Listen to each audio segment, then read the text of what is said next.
After surviving complex trauma at a young age, Melbourne's Heidi Everett was diagnosed with schizophrenia at 24 years old. If you have been through lots of difficult stuff, your brain doesn't actually develop peacefully. You get to a point where your brain just can't function straight anymore and it starts to do some odd things, and it might be having some really strong beliefs about things, might be having some auditory hallucinations. Some people hear voices, other people hear music. And yeah, it's more of a stress reaction. It just gets out of control. But then there's also the disabling aspect which the society puts on me. So if you say the word schizophrenia to someone, they often take 2 steps back away from you because they're not seeing you, the person, they're seeing the word schizophrenia. And that includes a lot of imagery and a lot of messages that just aren't true. After years of seeing the harmful stereotypes of schizophrenia reinforced through films and TV, in 2017, Heidi decided to take back the narrative. Through her volunteer events organisation, Schizy Inc, she launched the Mojo Film Festival, an annual event where anyone with schizophrenia in Australia and around the world is encouraged to create a short film based on their own life experiences, with the top entries screened publicly in Melbourne.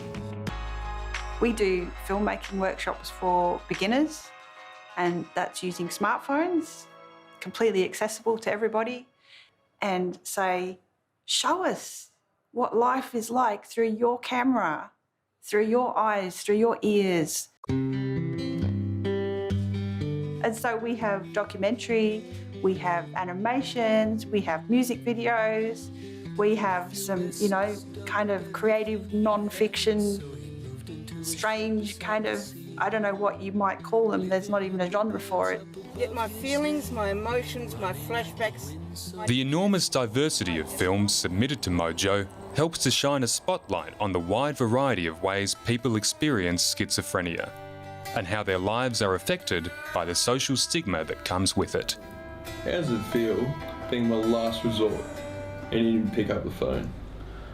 Over the past few years, regular entrant Mitchell Fairbank has developed a raw talent for expressing his own mental health struggles through quirky hand-drawn animations.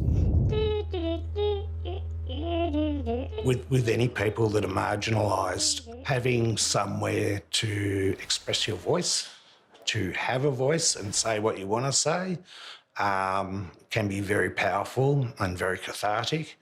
I can get locked down in my work. Everything else just sort of seems to go away for a while. And after, you smash out a whole heap of drawings and, you look at it and you think, wow, okay, this is actually coming together really well. And then at the end, when it does come together and people appreciate what you've done, it's like a big payoff. It's like, oh, wow, these people enjoy my work.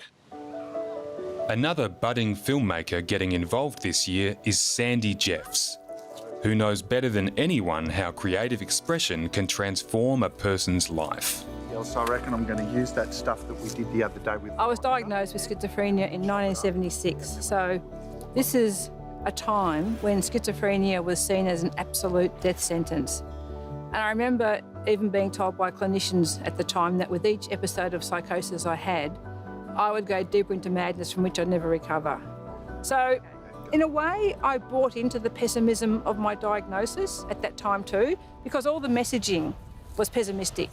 Sandy spent the 70s and 80s moving in and out of psych wards, where she lost all sense of personal identity, until she began documenting her experience through poetry.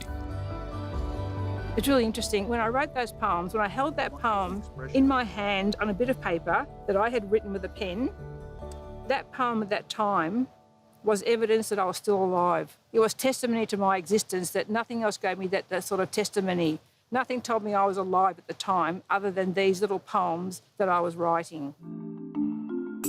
It's been great to be involved with Schizy Inc and Mojo because it's really a space where we can encourage other people to tap into their creativity and use it as a formative healing experience. So for them to make films, to create art, to really get in touch with their creative souls, that is, I think, transformative for people, and it's about giving them hope, purpose and meaning in their life.